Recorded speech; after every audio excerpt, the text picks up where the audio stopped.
आदरणीय आचार्य श्री साहेब, आदरणीय शिक्षकगण, वंदनीय आमंत्रित मेहमानों तथा विद्यार्थी मित्रों खातर पूर्वाना नमस्कार। આ મંચ પર ઉભા રહીને બોલવું મારા માટે ગૌરવની વાત છે, પરંતુ દિલ થોડું ભરાઈ પણ આવે છે। છેલ્લા 2 વર્ષમાં અમે જે સમય વિતાવ્યો હવે યાદોમાં ફેરવાઈ રહ્યો છે। ધોરણ 9 અને 10 માત્ર ભણવાનો સમય નથી, જીવનને સમજવાનો સમય છે। આ શાળામાં અમને માત્ર પાઠ્યપુસ્તકનું જ્ઞાન નથી શીખ્યું, જીવનનું પણ જ્ઞાન શીખ્યું છે। શિસ્ત, મહેનત, આત્મવિશ્વાસ, સંસ્કાર અને જવાબદારી પણ શીખી છે। કોઈએ કહ્યું છે કે શિક્ષક એ શિલ્પકાર છે જે વિદ્યાર્થીના ભવિષ્યને આકાર આપે છે। અમારા શિક્ષકોએ અમને દરેક પરિસ્થિતિમાં સંભાળ્યા છે, ક્યારેક કડક બનીને તો ક્યારેક માતા પિતાની જેમ સમજાવીને। આ શાળા માત્ર ભણવાનું સ્થાન નથી, અમારી યાદો, મિત્રતા અને સંસ્કારનું ઘર છે। અહીંથી મળેલા મૂલ્યો અમારા આખા જીવનના દરેક રસ્તે અમને માર્ગ બતાવશે। અંતમાં હું બધા જ શિક્ષકોનો આભાર માનું છું। તેમને આપેલા જ્ઞાન અને આશીર્વાદ અમારા માટે અમૂલ્ય છે। અસ્તુ, જય હિન્દ, જય ભારત।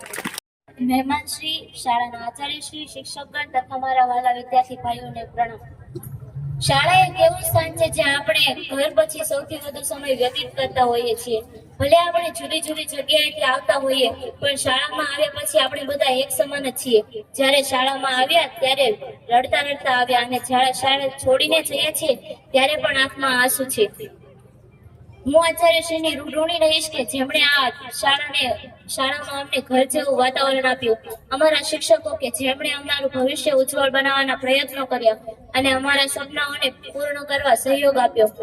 જેમ શિલ્પી ટાંકણા વડે કંડારીને પથ્થરમાંથી સુંદર પ્રતિમા બનાવે છે, તેમ શાળા બાળકને શિક્ષણ આપી તેનું ઘડતર કરે છે, અને આથી બાળકના જીવનમાં શાળા મહત્વનું સ્થાન ધરાવે છે।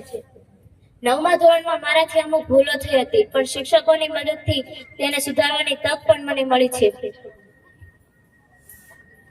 શાળા એક એવું સ્થાન છે જ્યાં આપણે પોતાના ઘર જેવું જ વાતાવરણ અનુભવીએ છીએ। મેં એવું સાંભળ્યું છે કે માણસને જેટલું હોય એટલામાં સંતોષ ન હોય, પણ જ્યારે મેં મારી આંખે જોયું અને સાંભળ્યું ત્યારે ખબર પડી કે ના, એ વાત સાચી છે। કારણ કે મારા મમ્મીને જેટલા લોકોએ પૂછ્યું કે તમારી દીકરી કેટલામાં અભ્યાસ કરે, ત્યારે મારા મમ્મીનો જવાબ હોય કે 11મું કે 12મું। ત્યારે એ લોકો કહે કે કઈ સ્કૂલમાં, તો મારા મમ્મીનો જવાબ હોય કે અહીંયા જ પાયાની હાઈસ્કૂલમાં। ત્યારે સામેવાળા લોકો એવું કહે કે હારે કોલેજ પણ થઈ જાય તો સારું, પણ એ લોકોને એ ખબર નથી કે કહેવું સહેલું છે પણ કરવું અઘરું છે।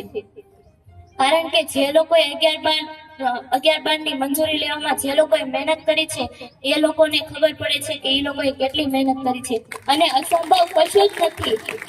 ગામ લોકોના સંપૂર્ણ સહયોગથી બધું જ શક્ય છે। અસ્તુ, જય હિન્દ, જય ભારત।